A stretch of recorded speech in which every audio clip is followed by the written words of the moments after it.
కొంతకాలంగా local MLA మంత్రి గారు మరి సాంఘిక భద్రతకి శాంతి భద్రతకి విఘాతం కలుగుతాయి, మరి అలాగే రౌడీజం పెరిగిపోద్ది, గూండాయిజం పెరిగిపోద్ది అని చెప్పి అక్కడక్కడ కామెంట్లు చేస్తున్నారు. ఎందుకంటే గత 5 సంవత్సరాల నుంచి చూస్తే మరి గూండాయిజం, రౌడీయిజం కేవలం మీ వల్లే ఈ పట్టణానికి దాపురిచ్చిందని చెప్పి మేము తెలియజేస్తున్నాం. ఎందుచేతనంటే గతంలో మరి సినిమాల్లో మన పూర్వం సినిమాల్లో చూస్తే ఒక రౌడీ వచ్చేటప్పటికి అక్కడ షాపులోళ్ళు కానీ మరి కొట్టులోళ్ళు కానీ అక్కడ పనిచేసుకునే కార్మికులు కానీ అందరూ కూడా గబగబా ఆ రౌడీ మామూలు ఇచ్చేసి నమస్కారాలు పెట్టేవారు.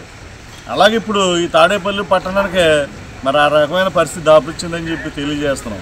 ఎందుకంటే ఎవరైనా కొట్లు కట్టుకుంటే మామూళ్ళు, ఎవరైనా షాపింగ్ మాల్స్ కట్టుకుంటే మామూళ్ళు, అలాగే ఎవరైనా ఇల్లు కట్టుకుంటే మామూళ్ళు. ఈ టౌన్ ప్లానింగ్ వాళ్ళు పంపేస్తున్నారు, టౌన్ ప్లానింగ్ వాళ్ళు వచ్చి ఆపేస్తున్నారు, మీకు మామూలు ఇచ్చాక మళ్ళీ మొదలెట్టేస్తున్నారు.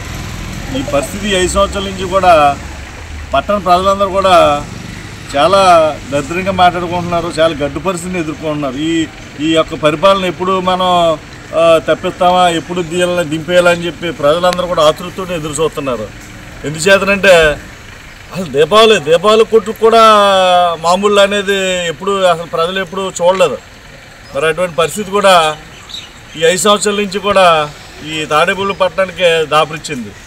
మరి అన్నీ కూడా దృష్టిలో పెట్టుకుని ప్రజలందరూ కూడా మరి తెలుసుకుని మిమ్మల్ని సాగనంపడానికి ప్రయత్నాలు చేస్తున్నారని చెప్పి మనవి చేసుకుంటూ, అలాగే మరి బొలిశెట్టి శ్రీనివాస్ గారు ఓడిపోయినా సరే 2019 నుంచి ప్రజల్లో ఉన్న వ్యక్తి అయినా మరి ప్రజలకు ఏ ఆపద వచ్చినా, ప్రజలకు ఏ కష్టం వచ్చినా నేను ఉన్నానని చెప్పి ముందుండే వ్యక్తి అయినా మరి అటువంటి వ్యక్తిని వాళ్ళ అత్యధిక మెజార్టీతో సుమారుగా 34,000 ఓట్ల మెజార్టీతో మరి తాడేపల్లి నియోజకవర్గ ప్రజలందరూ కూడా నెగ్గించుకోవాలని చూస్తున్నారు.